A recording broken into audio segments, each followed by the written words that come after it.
mga kamamshi, ito nga po kanina pumunta kami sa school at ang bata kasali sa storytelling, English category sa grade 1 level. Ayan, bago kami sumabak sa kanyang pagkukwento, nag-picture-picture muna kami at suot niya ang kanyang hat na ginawa ko kaysa naman bumili. Siyempre gumawa na lang para makatipid. Yan, nag-picture-picture muna kami mag-ina at ang kanyang classmate.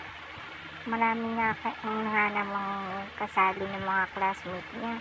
Meron din poem, oral reading, at storytelling category. At yun nga, si Alicia ay kasali siya sa storytelling English category. Ayan ang mga mag-aaral ng grade 1 sa storytelling English and Filipino category.